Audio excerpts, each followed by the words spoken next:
Good afternoon, everyone. Welcome. My name is DJ Wells, and I am the Executive Director of the Mensah Research Institute and the Communications Director for Mensah Medical.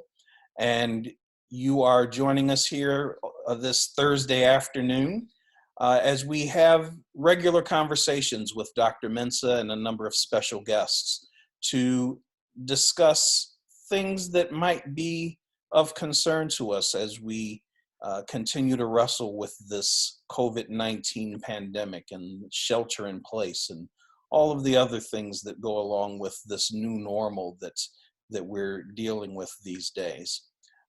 Today, we're going to talk about resiliency. We're going to talk about things that we all can and should be doing to tap into our inner strength to deal with some of these stresses that we're coping with right now. With us today, of course, we have Dr. Albert Mensah, and also we have Ms. Maryam Tafreshi, who is a scholar, international psychology scholar. Boy, the brain starts freezing when you don't use it quite as much during shelter in place, that's for sure. But Maryam Tafreshi is joining us. We've worked with Maryam on a number of things in the past. And so rather than read you a bio for Maryam, I think I'm going to ask Dr. Mensah to share a couple of words of introduction for Maryam. Before we do that, I just want to point out to you that there at the bottom of your screen, you should have a Q&A function.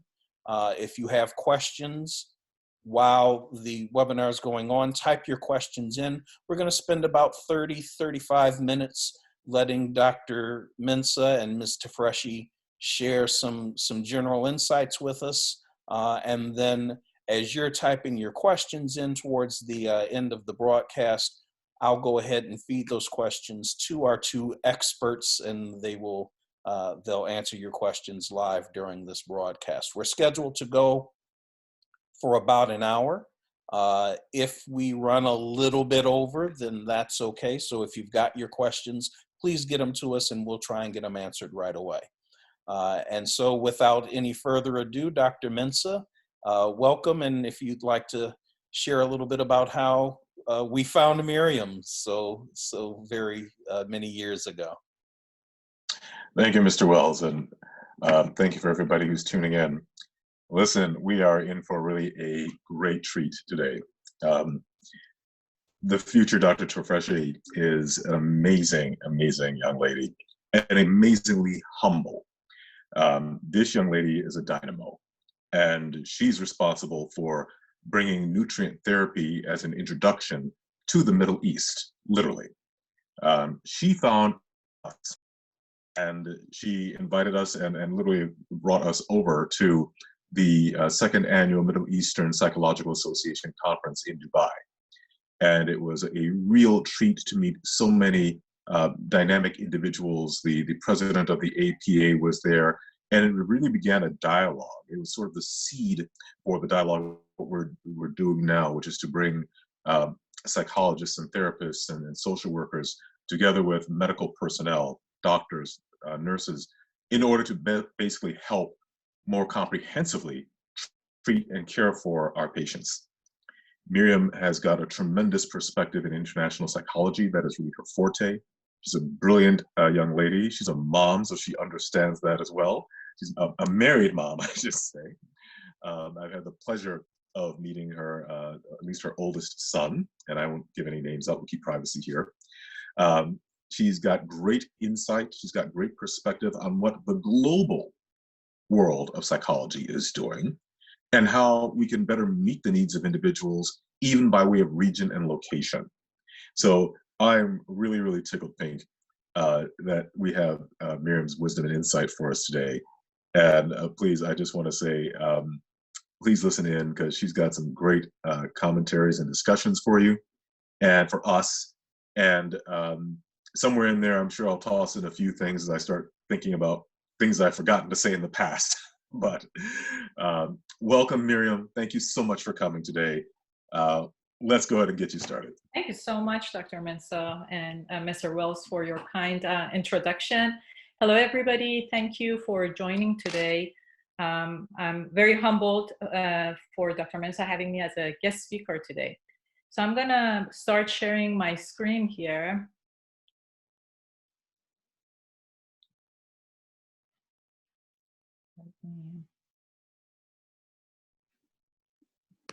It's going to take a little bit of time.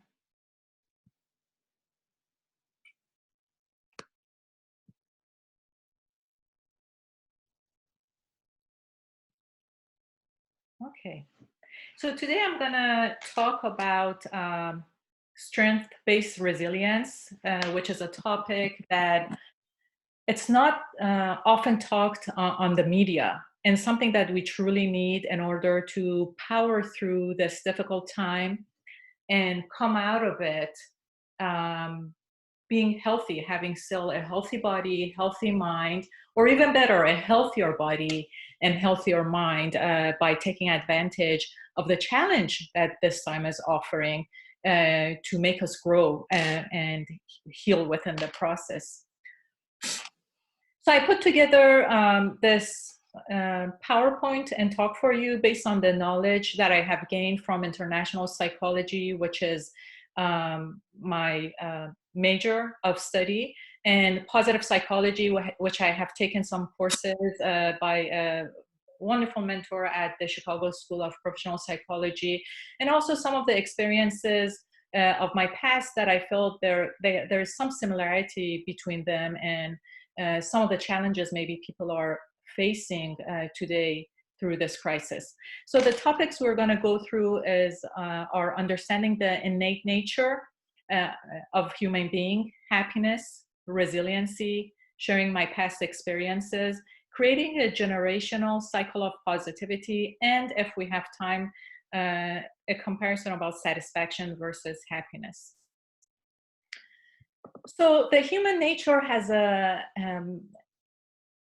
the human has an innate nature for resiliency that allows us to go through difficult times, go through it, cope with it, and come out of it being able to still heal and grow.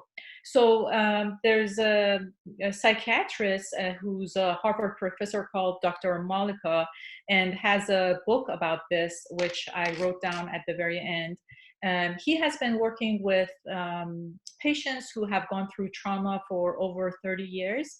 And the stories and how they have faced challenges and gone through trauma, but came out of it and healed, not only healed, but also grew.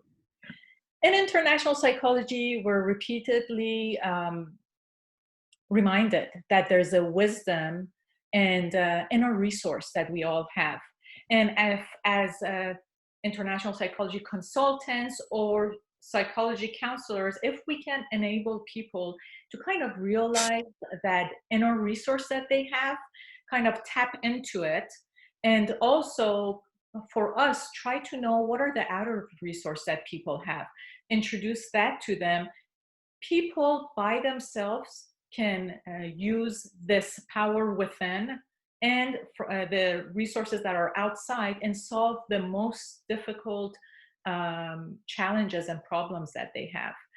In positive psychology, which is one of my favorite subjects also, what they do, they look at the strengths. They focus on the strengths that people have and the conditions they're living, either using those strengths and enabling them, bringing awareness to that strengths, in order to be able to handle this difficult situation they have, or maybe they have a fantastic life, fantastic condition.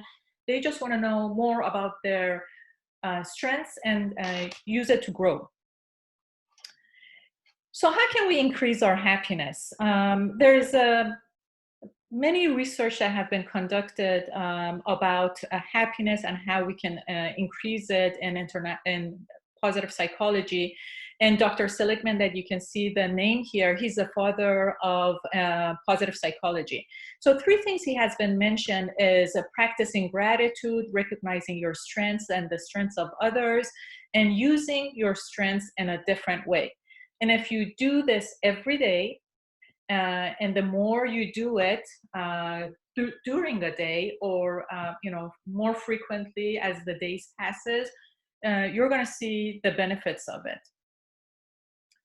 So for gratitude to work to increase your happiness, one of the things you have to do is at least have on a daily basis a minimum of 3 things that you're grateful for. So you can write it down, you can just repeat it to yourself, and what is it that 3 things that you're grateful for. And for example, I understand that sometimes it can be very difficult to be grateful about anything. Maybe, let's say, during this crisis, the changes that has happened in our life, maybe we're multitasking even more now. Some people maybe are facing illness, whether it was prior to COVID-19 or now. So one of the things that I find to be useful during difficult times that I can't find something very easy to be grateful about is looking outside the window and being grateful for nature, for the sun that comes out every day, for the moon that comes out every day, for the beauty that exists in nature. Let's say the different colors of the leaves, or the shape and beauty of the trees. So here, actually, what you're doing, you're not only using the strength of gratitude, you're using another strength, which is appreciation of beauty. So you're appreciating that beauty, but you're being grateful about it. Another way to do it is, which is, I think, very useful for now, is looking at the different family members that are inside your house. These days we're spending a lot of time together, and some of us, maybe the spouses, are not used to being with each other that much. Maybe the relationship hasn't been built that much, or maybe with the kids, either the relationship hasn't been that close, or again, just the longer of time and stressors that come from work and multitasking. Every day, try to see what are the 3 things you're grateful in your spouse and each one of your children. And this will help yourself to have a kind of be calm, have a sense of well-being, more appreciative, and gives you that energy, life energy, to want to do what you need to do. You're going to be happier, and that happiness is going to affect your family as well. And if you say it actually to them, what you're grateful about, maybe it's about one of the strengths you're telling them, that's going to have a ripple effect, and it's going to allow them to know that, and that sense of happiness is going to become much better in the family. Miriam, can I jump in here for just a quick second? Yes. Just to point out to our viewers, on one of our previous webinars, we talked about this topic a little bit, this idea of gratitude, and I found it so very powerful back then. And as I recall, we were making some resources available, Dr. Mensah, to our viewers, to our listeners, that included like a gratitude log or something to that effect. Mm-hmm. Yes, and that's something that we'll look to have in terms of those materials being posted on our website, and Miriam will look to have some of those things from you as well, and also from our past presenters. So those things will be in place. Okay, definitely. Thank you. So the other thing that I mentioned is about, gonna close this. So one was gratitude. The other one is about recognizing your strengths. Recognizing your strengths, but also understanding them and knowing how you can optimize them to benefit your life and what you want to do in life. So there's a website, if you go, VIA Institute on Character, if you type in its values and actions, that's what VIA stands for. If you go there, this fantastic organization has a free assessment for you. It has it's going to ask you some questions that are based on science, that they have created it. And then once you do that and send it, it's going to tell you the order of your strengths. So all of these, from number 1 to number 24, the top 5 are the strengths that you use more frequently. Or let's say the top 5, top 10, but the most important are the top 5. And it comes natural to you on a day-to-day basis. And the ones in the middle and at the end, it doesn't mean that you're weak in them. It just means that's not the natural way that you use them. So the nice thing about this is once you do that assessment and you press any of the strengths, it's going to explain to you what does it exactly mean. So let's say, okay, you have done this. Now you know your strengths, their order, and your top 5.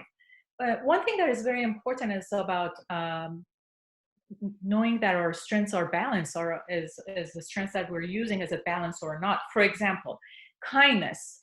If somebody's strength is kindness, like, kindness is one of the strengths that I have. If I use it too much, what's going to happen, towards somebody? I can suffocate, it can feel like suffocating somebody. If I don't use it at all, that's like being a very cold-hearted person. Although we know the perspective towards what's too much, too little, here's where international psychology comes in. It's based on culture. So you might be used to something that your culture accepted as a balanced strength of kindness you're using. In another culture, it might seem too much, too little. So that's a different story that we can talk about at another session. Another thing is about using your strengths in a different way, as we talked. So one was gratitude, one was knowing your strength and the strengths of others, and the other one is try to use it in a different way. When you do that, you actually have a better sense of well-being, and you get that, and the energy within you increases, and you just feel happier. So what I have found is, using your strengths in a different way, and how do you harness your level to mid-level strengths. When I want to do any of those, what I have found out, my guide are my top 5 strengths. So what are my top 5 strengths? It's honesty, kindness, love, fairness, and judgment. Judgment here means having the ability to look at an issue from multiple sides and then making a decision. So if I wanted to use my strength in a different way, I'm going to bring the example that actually is going to be very helpful for caregivers who are used to having that kindness and giving it to their family. So for example, if I'm a fair person, I include everybody for kindness, and I'm just attending to them.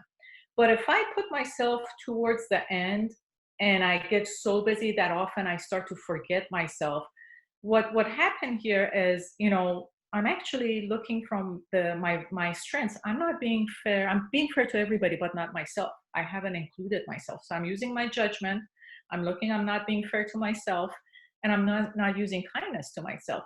So I understand in some cultures, for the caregivers, they might feel selfish taking care of themselves. But here, you can't give what you don't have from an empty vessel. So this gives me a good reason that, in order for me to give, I need to take care of myself. And that's how I start to use my kindness in a different way, by giving it to others and myself. So how do you harness your lower level to mid-level strengths? For example, to my surprise, one of my very last strengths was courage. It was number 24. And it was interesting, again, that at the very beginning, our mentor was saying, this doesn't mean that there is a weakness. It's still your strength, but it's not something you use in a very natural way or on a day-to-day basis, because you have other top value-based strengths that you use it. So when I was kind of going through this, I found that actually, for me to come and want to show an act of courage, what I do, again, I use my strength of judgment. I look at the issue from multiple sides. I have to understand it. I'm a learner also, so I go read about it, try to look at it, try to be bias-free. Is it a situation that something is not fair? Is the love or kindness is not going towards somebody? Is the honesty of the words of something that is being out there not there?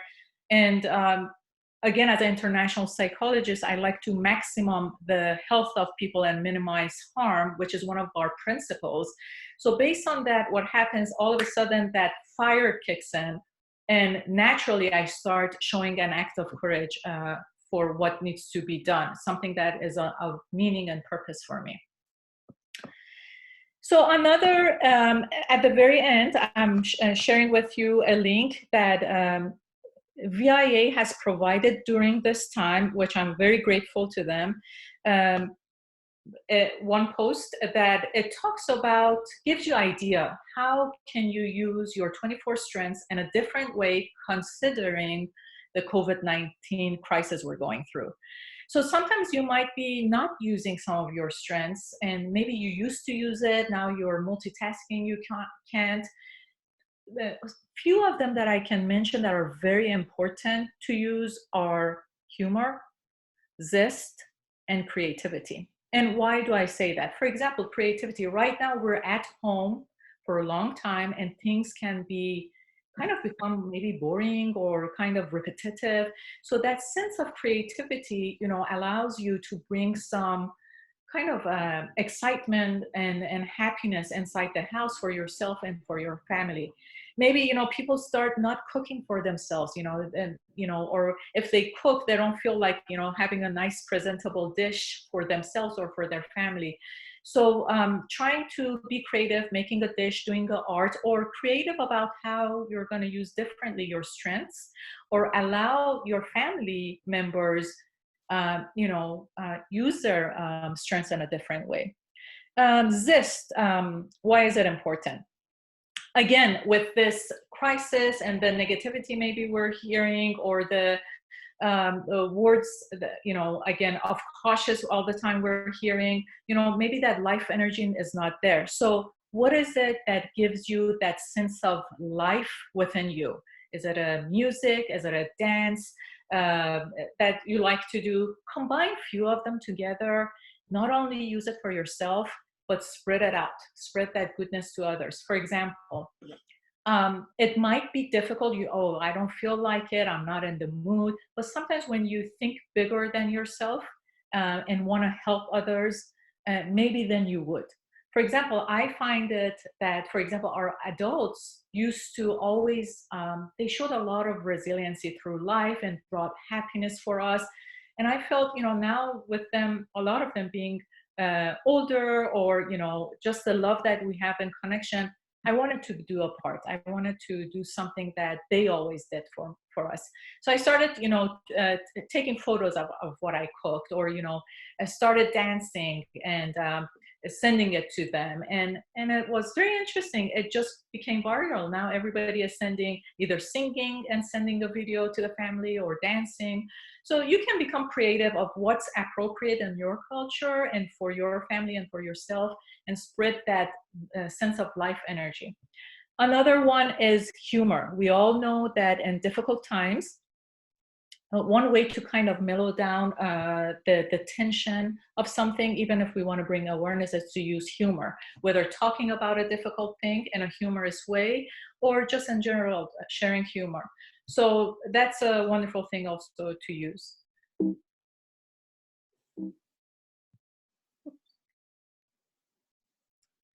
So sources of resilience.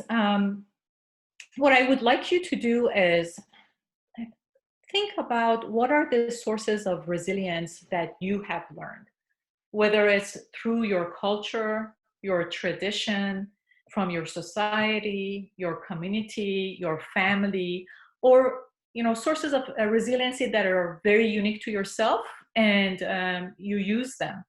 On the very right, I just mentioned some of them that I have been seeing and from different cultures, either talking it, or I use it, or my family use it. As examples are dance, music, spirituality, religion, and all the way down. For example, dance, music, exercise, good sleep, good nutrition, which I know Dr. Mensah agrees also. When you use all of that, first of all, with dance and exercise, you're having that good blood flow, blood circulation, getting oxygen to your brain, which definitely is going to affect your mood. It's going to affect your immune system.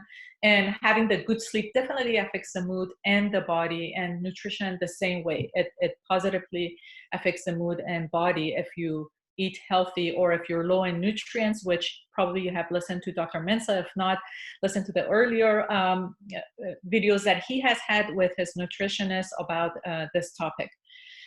Other ones, for example, spirituality. Are you a spiritual person, religious person? Or you had rituals, setting goals, having routines. Definitely try to do that. Try to set goals and routines for yourself and for your children. What do all of these do? It gives us a sense of control over something that we can have control when in the outside world, something is happening that we don't have control. So this sense of control is very important for the health, well-being of yourself and for your children. So I'm going to ask Dr. Mensah, what are, from these parts, whether to your culture, society, community, family, or as an individual, what is it that you do or your family does that gives you it's a source of resiliency for you? Or it might not be in this list, so we're going to learn. Well, I could make an attempt at semi-humor and say most of my time is spent trying to figure out how to help everybody else through this crisis. But one of the things that actually I would like to comment on goes back to your idea of balance and your discussion of balance. To directly answer your question, I'll come back to the balance thing, but to answer your question, what we do tends to revolve around the exact opposite of what we do from 9 to 5. So for me, it's first having to come back down to a level of sanity and calmness during the course of a busy day, from research to taking care of patients and so forth. The idea is just to relax and do something very mindless. So watching funny programs on television. I even sit down and I watch cartoons with my daughter and my youngest. And so people are saying, of course, oh, he's just doing what he would do anyway. He's using his daughter as an excuse. But I've discovered something called the Teen Titans Go, which is another version of the Teen Titans cartoon of little superheroes that, oddly enough, is very adult humored. And that really creates a wonderful time for my daughter and I to kind of bond and reconnect. And at the same time, she always delights in telling me how much smarter she is than I am, which is probably true in many ways. That's wonderful. But television, shared programs, enjoying games of chess with my daughter, and all these other games that we can play. This is something that we're now kind of encouraged to do by way of our circumstances. That helps to bring things back into focus with regard to, gosh, she's growing. As adults, we often sit back and say, much later in life, gosh, they grow so fast. And, when did this happen? And at this point, we sit down and we can literally see our children changing. The more we talk to them on a day-to-day level, you can literally see how things have shifted in their capacity to process, in their maturity, their interests. I think every parent out there knows that yesterday's interest is tomorrow's blasé phenomenon that nobody cares about when it comes to their kids. Ever changing. Exercise is, of course, always very key. And even exercises you do from home, there's really not much excuse if you're physically capable. You've got exercise videos. You've got exercise you create yourself. Dance, as you mentioned, Miriam, is a very interesting thing. While you were talking about it, I began to think about how when we were younger, we were out dancing all the time. Every weekend we were dancing. Every few days we were dancing because that was a great way to socially network and meet people. But the other effects is that, hey, that's a great physical exercise and activity that keeps us healthy. And now we see, years later, not doing those things, sort of how creaky our bones become and disjointed and achy. And we think, gosh, I'm deteriorating. In many ways, those are actually signs that you need to get moving again. Your body's telling you, I'm designed for more than this. So you're actually out of balance. Fatigue is a warning sign that you are out of balance. Depression is a total warning sign that you are out of balance. Whether it's nutrient-based or whether it is emotionally based, something is wrong, fix it. So there are really a lot of things that one can do when we're looking at how we tend to operate. Yes, let's be real. You do need some time to yourself. You have to carve out a few minutes, even if it's going to the bathroom.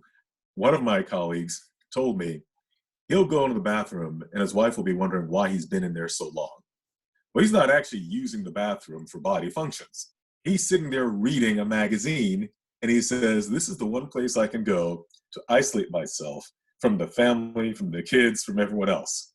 So he's in there for a good hour, and people are wondering what the heck is going on. He's carving time out for himself so that he can be better able to help and enjoy his family members. And maybe it can't be for an hour, but if it's 5 minutes you've got, you turn on the tub, water, you go, just enjoy the tub, soak for a few minutes. All of these are great opportunities to take, but the key is you do have to create some time in some way, shape, or form to get back your sanity. Taking care of yourself, believe it or not, is the first priority when it comes to being that support system for the entire family. Moms are notorious for not taking their time out for themselves. Miriam, you've learned that one already. Yes, you do a great job. Definitely. But we've still got tons of parents, if their children have autism, their kids are anxious or depressed, somebody just broke their arm. There are a variety of things where Dr. Mom, the support beam, has got to be at the forefront 27 hours in a day. But she's got to take 2 minutes every now and then to breathe on her own. And that's not to minimize dads.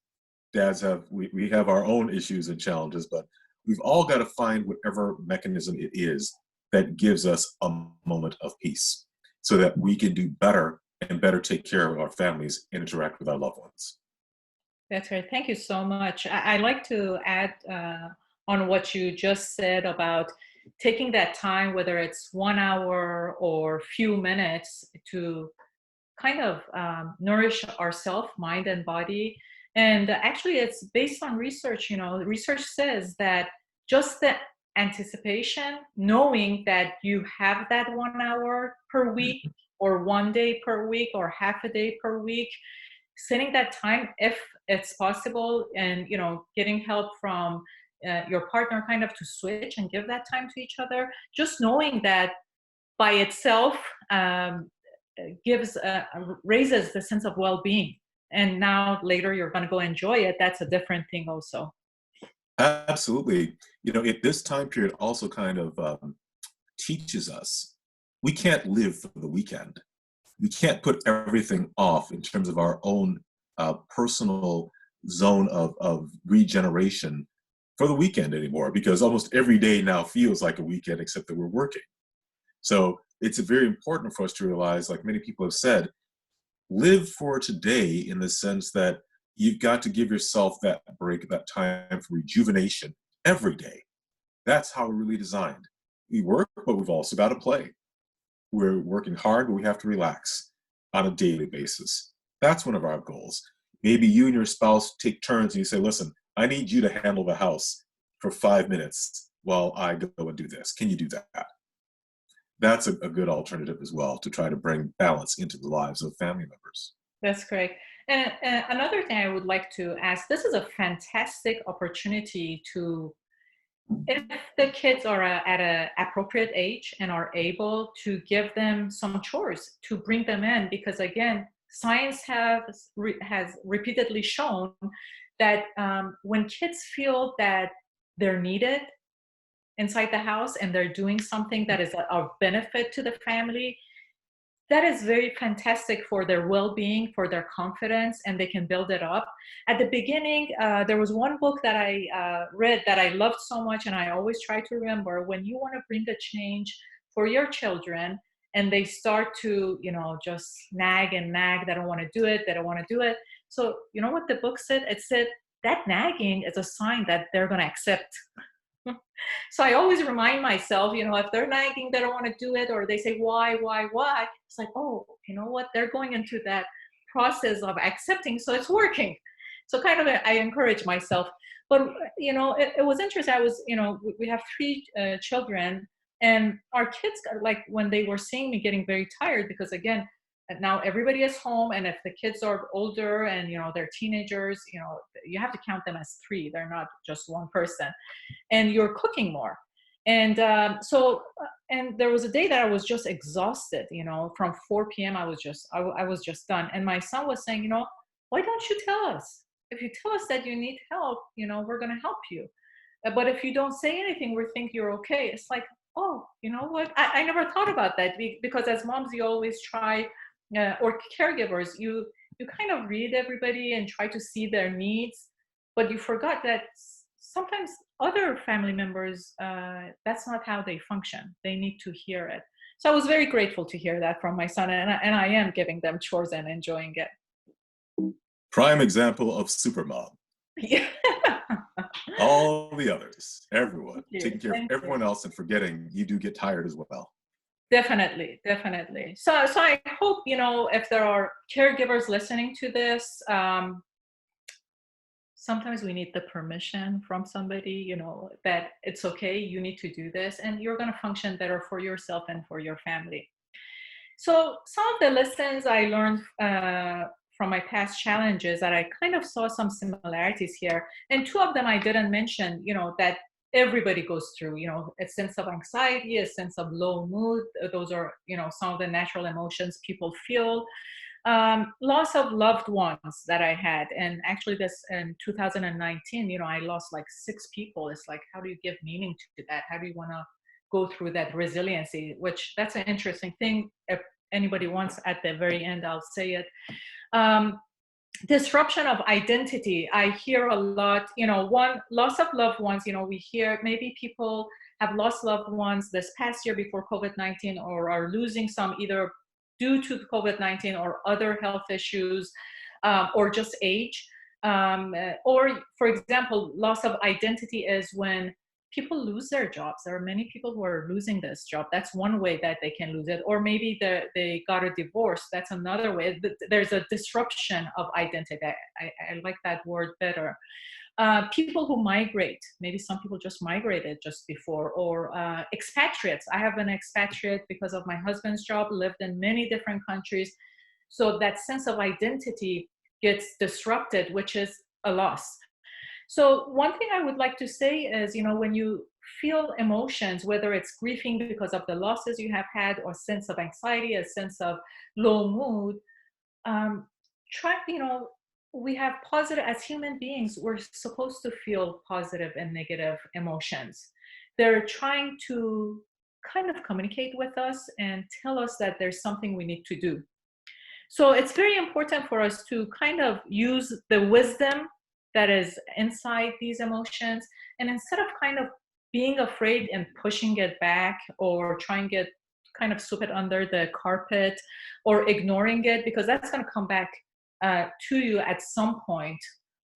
Either you're going to get a physical issue, a chronic illness, or stomach pain, or headache. It's like, I don't know why I'm getting this.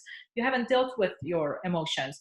Or mentally, things start to build up, and all of a sudden a lot of anger comes out, or they can fall into depression. So recognize, when you're feeling a negative mood, recognize it, embrace it, similar to a positive one. Any of your just know, whether positive or negative emotions you have, they're supposed to come and go. So let's not hold tight to any of them. Like, for example, I was saying that about happiness. Happiness, the one that I'm talking here, is about the type of happiness that not only gives you energy and sense of well-being, but it's kind of, that sense is continuous.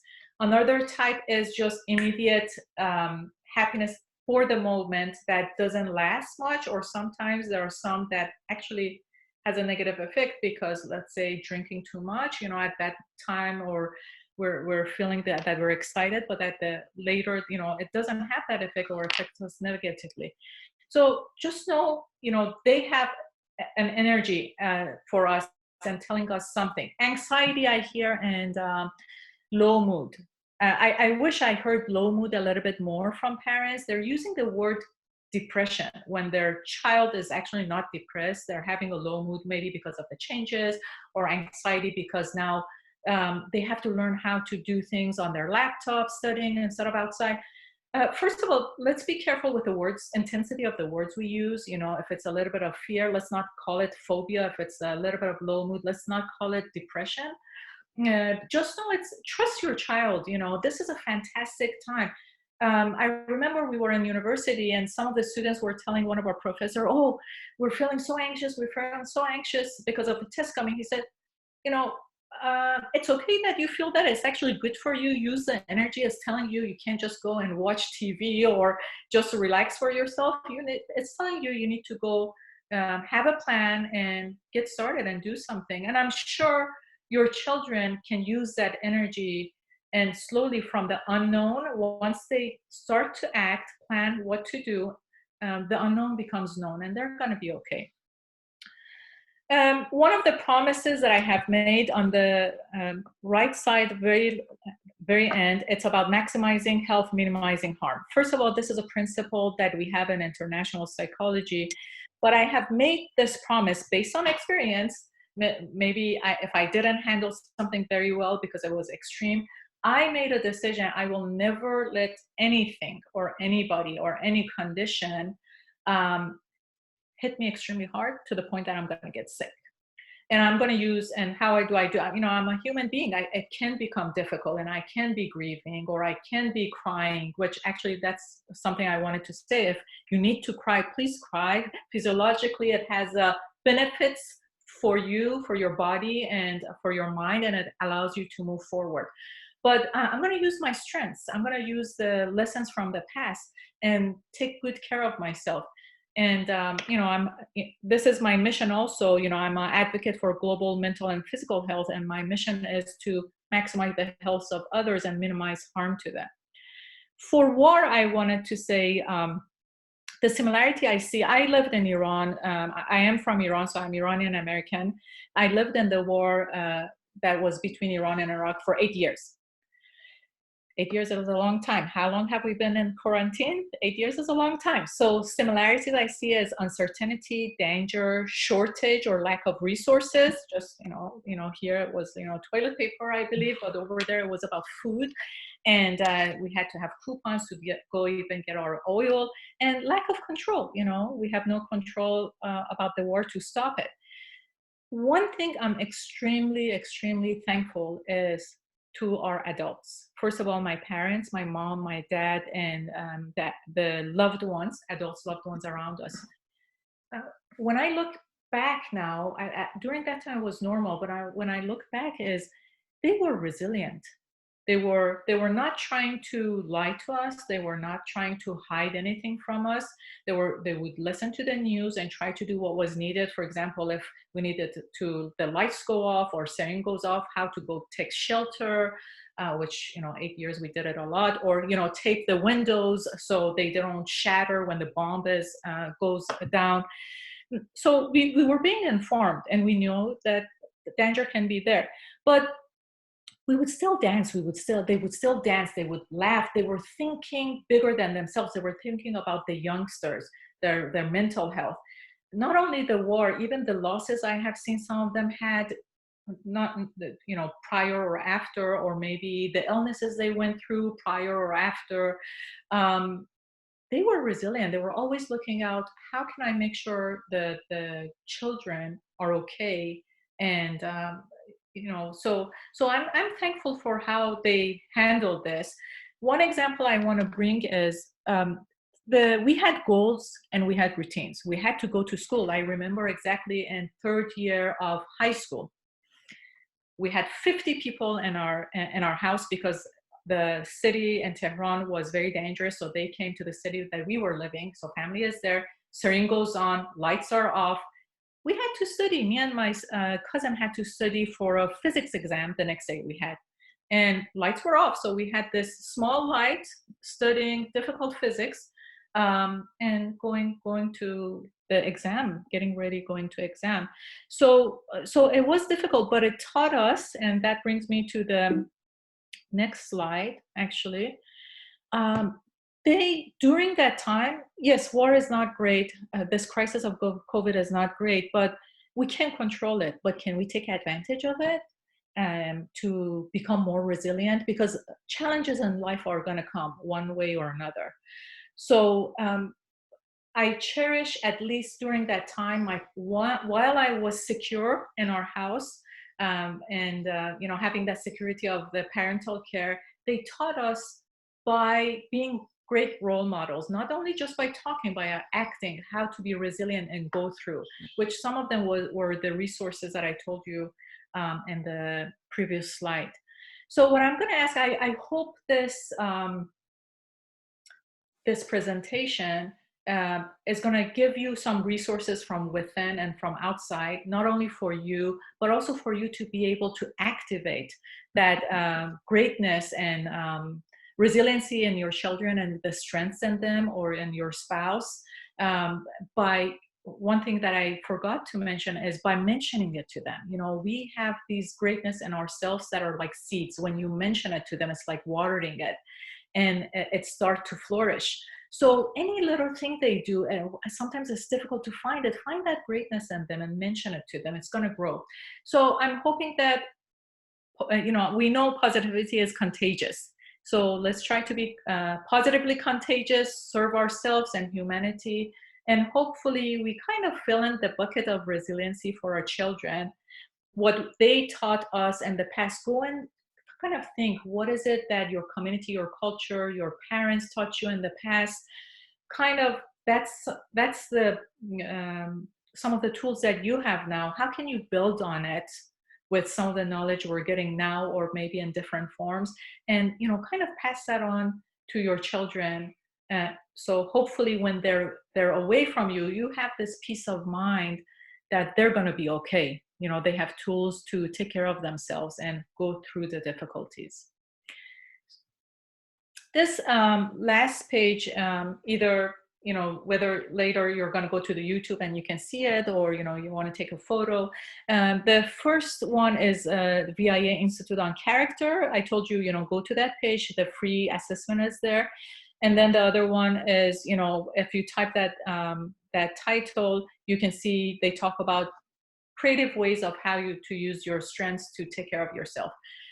The second one is a resource that I talked to you about, Dr. Malika, who, which this resource is great for counselors also to use, about, how for 30 years he have worked with trauma patients, that they not only coped, but healed and grew out of that trauma. The third one is, it was a global summit at our school, and the speaker introduced to us about, in our work, if you want to take this fantastic time to connect with yourself, know yourself better. Because what we're showing now to ourselves and others, it's the conscious part is just a small part of the greatness that we are. The unconscious is deep within. And once you start to learn how to communicate, create that communication between your conscious and unconscious, that greatness can come out and you become the full person you're supposed to be. This resource is free on Amazon Audio. The other one, Positive Psychology, if you type in and also put the name of Dr. Seligman, fantastic articles are there. Another one that I very much like is there's a monk called Dandapani. On YouTube, he has a lot of recordings, and he's big on explaining what is the mind, what is awareness, what's the difference, and how to help yourself to kind of use your awareness to focus on the part of the mind that is positive and can serve you rather than the negative part. So this was the presentation for today, and thank you for listening. And if, I don't know, there's comments, questions. Yes. And thank you for this opportunity. Maryam, if you'd hit the stop sharing your screen button about, so that we can see your lovely face when folks are talking to you. And then okay, let me figure this out. Yeah, you might have to help me with at this. the bottom of the screen, the same button that you hit to share the screen should now tell you to stop sharing screen. Okay, I'm gonna need. Oh, it's up there. So okay. All right. So we've got a few questions that have come in, but I want to encourage our viewers, our listeners, if you've got any additional questions, now's the time. Use the Q&A function at the bottom of your screen there. Just click on the button that says Q&A and type your question in. And as I get more of these questions in, then I will certainly share them with you, share them with Miriam and with Dr. Mensah so that they can address them.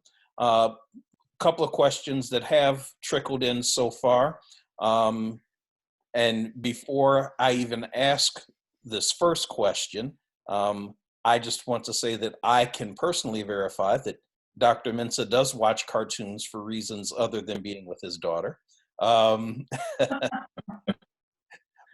you are in trouble, young man. Okay, I'm gonna help you here, Dr. Mensah.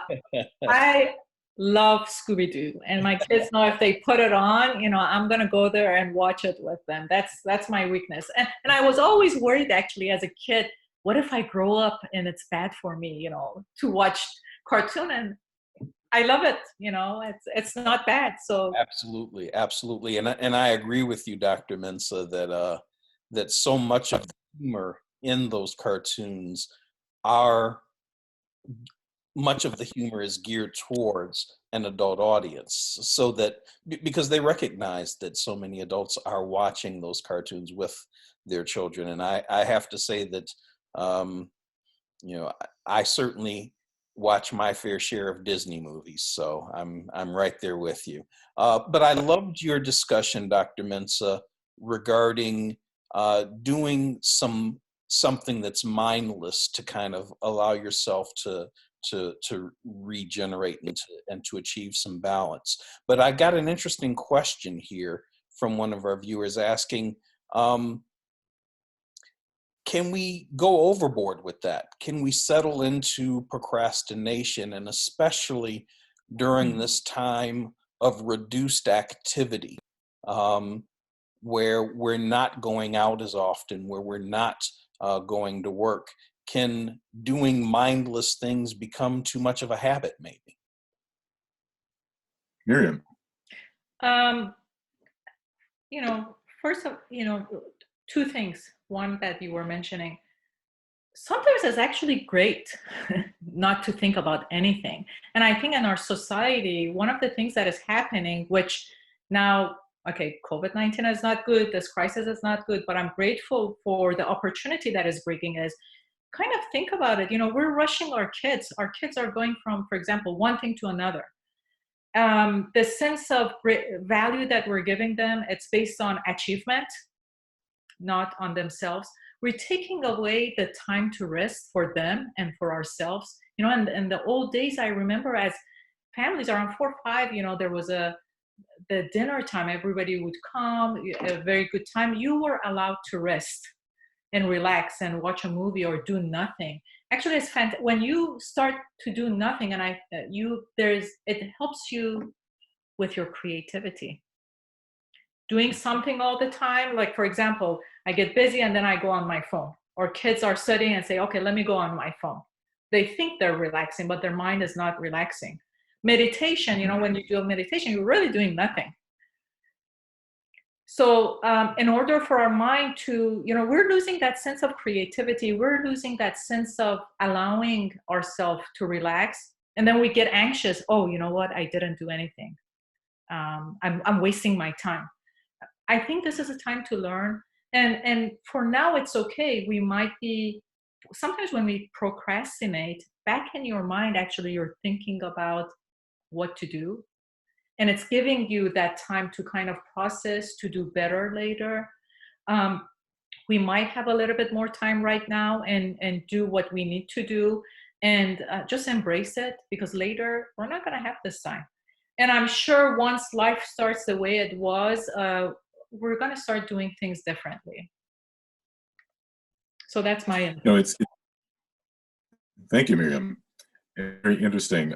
Something that one of my colleague friends said in describing humans. She said, we are human beings, not human actings. at some point in time, you have to simply be, as opposed to constantly being in motion, having time to settle really within yourself. And yes, if you are nothing all the time, that's not good either, because you're not translating those cognitive discussions that you're having with yourself into a good channel of release, which is oftentimes activity. That activity could be literally writing something down or discussing something with someone. But if you're simply just sitting down and ruminating and not sharing anything, that too can be a problem. Yes, it can be. But once again, we're really talking about balance and trying to get back into balance when, as Miriam so wonderfully put it, much of our culture, because of technology, has shifted into the constant need for activity of some type. All of our iPhones, our iPads, these little devices are active processes that take away, indeed, yes, our creativity, but at the same time, they can be useful tools, not all the time. Very That's good. correct. I think, as you said, it's about the balance. You know, if you're multitasking, you're doing too much, you're kind of feeling guilty to rest. That means you really need to rest. That guilt, actually, as I said, that emotion is telling you something. You need to kind of allow yourself to do that. And if somebody is not doing much, you know, some people are not doing much. You know, that's not good, as Dr. Mensah said, because the mind will start. It's like a monkey. It's going to start to ruminate from bad thing to another bad thing and the hours are not going to pass. The days are not going to pass. There are a lot of free resources outside, even on the, you know, for example, like Amazon. The books are free. The audios are free. Even exercise classes. A lot of free exercise classes. What is it that you wanted to do? There's another resource later. I will share it. With you so you can post it for the viewers. It has it has classes like beginners Italian, beginners French. What was there language you wanted to learn? You know, things you needed to do. Maybe kind of, do you need to reorganize your house? There's so much time you have that you can do. And you know, again, having goals and having routines are important, but resting is important too. It's funny, something you just mentioned, and I have to tell my own family here. So the other night, my youngest was, she'd finished all her homework and she was bored, and I left the room. I came back and she was sitting at the computer, and I said, "What are you doing?" She said, "I'm learning another language." And I just kind of popped up and I said, "Really, what language are you doing? That doesn't sound familiar." She said, "It's Norwegian." And I said, "Oh, I see, Norwegian." She said, "Yeah, that one." But she had already gone through the entire process and had basic pronouns done and everything. And this is all within 24 hours. So our kids are getting very creative because they're not always based on some strange activity, and using the tool as opposed to living that life. There's a difference. So just, I thought it was kind of funny myself as a parent.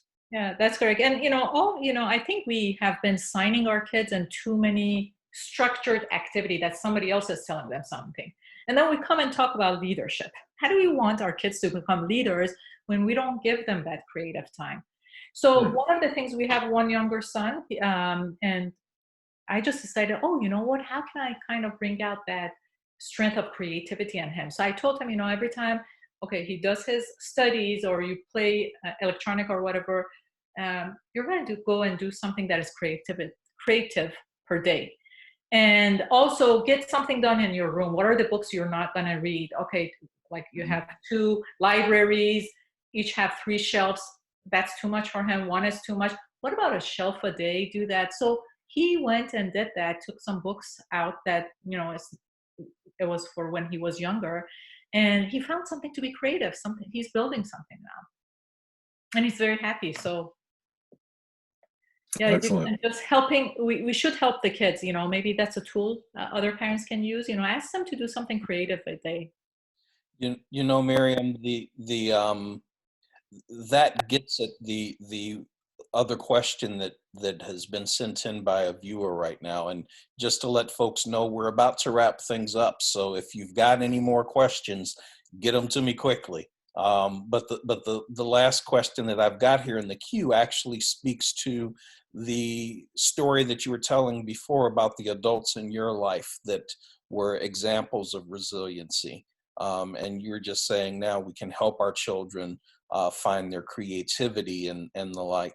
You know, if the parents, if your parents, if the adults in your life were such wonderful examples of resiliency, how can we be examples for our children other than just being resilient? Are there things that we can do to help teach that? For this time, can you, the last part, can you say what they meant? Was it about resiliency, or what was it about? Yes, how can we teach resiliency to our children above and beyond just being good examples of it? Oh, okay. Okay. So one of it is, what I found out, with our kids. When this happened, I was kind of curious. We have two older children, one in university, one, just finishing high school, and again, one in middle school. So I was kind of curious to watch them. What is their response towards this? So this is a fantastic opportunity to watch them and see what is their response of what they do. Is it something that you have taught them before verbally, or is it are there some of it by things that you used to do? Because 70-80% of communication is nonverbal. That's why it's important. It's not just about what we say, it's about what we do. What is it that they have picked on? I was so surprised. Me and my husband, we were so proud of the boys. They're being aware. They would listen to the news and just to get the information of what has to be done or not done.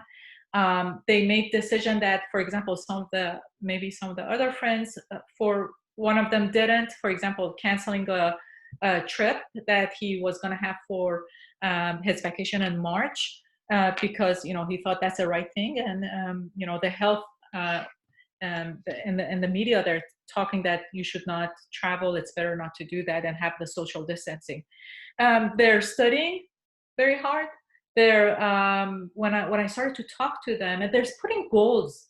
They used to do weightlifting, and now they became with this creative approach, and they're using their body weights, connecting with each other, appreciating this time. And when we started to talk, they would say, this is what it is, and this is how we have to do it. So they're very positive, and we were surprised that some of what they say is what we taught them. Some of them, they have picked it up. And then from now on, then we just made this conscious decision of what have we, and we talked with my husband, what we have learned from our parents in the past, that we're going to use it, we're going to pass it on. And for some families, maybe their adults actually weren't good examples. But we as human beings, we have that ability to kind of learn from the bad of somebody that did something and decide not to do it, come out stronger and teach that. And again, with what we talk today, tap into your strengths. Your strengths are not just for resiliency, it's for your well-being. Once you start using your strengths on a daily basis and trying to use it in a different way, what's going to happen? Balance. See if it's balanced.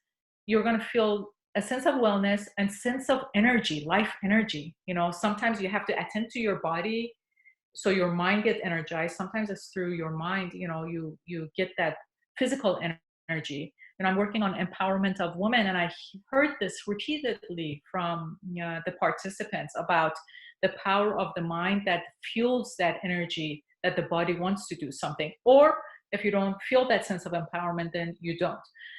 So kind of working on that and grow with it, and definitely, either hold conversations, or from what you do, your children will learn. I think this is a great time, Maryam. You just talked about holding conversations.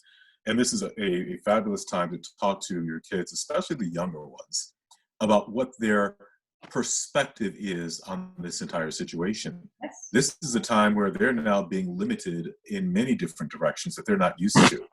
Life in America is a joy. You get to do this, you get to do that. And yes, many people are having a hard time even just during normal times. There's still a certain sense of freedom and autonomy to a degree.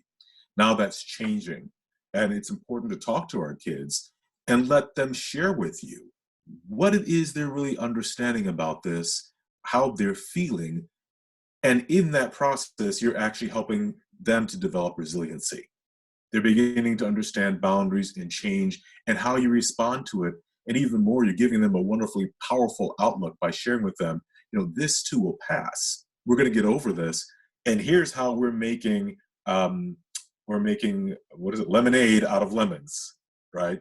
So we've got parents and kids doing videos and sharing them on YouTube. We've got different generations interacting and doing different things, and they're sharing them on YouTube. I'm not saying put everything on YouTube, but what I'm saying is that we see the interconnectedness now in a way that we haven't seen in a very long time because of this situation. So learning to turn that lemon into lemonade is a great family tool, I think, right now. Looking at the positive, as you said before. That's correct. It's, and it's interesting. At the beginning, there was something I was feeling that was a great sense of feeling that when this COVID-19 happened, I was feeling a great sense of connection, a great sense of global connection. It really energized me. I felt as human beings, we're going through a very difficult time, all of us together. It's not just war here or famine there or issues in that country. All of us are facing it. Again, I wish we could learn without going through crisis, but this crisis is going to we're going to have a shared experience, and shared experiences bring people together. So this is a fantastic opportunity. The other one is, when you see people now want to make that meaningful connection. Before, maybe it was just a quick phone call. Now it's like, oh, what? Before it was like, maybe, why do you FaceTime? You could have a phone call. Or why did you call? You could have texted. Now it's like, they want to see the eye contact. And that's another thing that's so important. Try to video call somebody, because it's through that connection of the eye that you feel a sense of existence. Now, culturally, maybe looking in the eye of the adults or some people is not right, but you're still able to kind of see that nonverbal communication, which is very, very important. One of the biggest tortures in the world is putting somebody in a solitary confinement. That person can all of a sudden feel they're lost. They can't feel themselves anymore. So again, it's a great opportunity that is bringing for us, but you need to put things into action and create that sense of connection with yourself and with others. Maryam, you brought up something, just one more thing I want to touch upon, that isolation. We often think about people as being very dynamic individuals, and here in the United States, we have the idea of being on your own and, doing everything for yourself.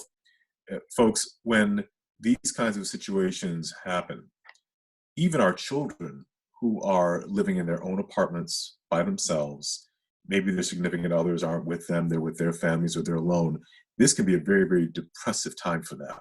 It can be a very, very hard time for them because 24 hours a day, they're by themselves.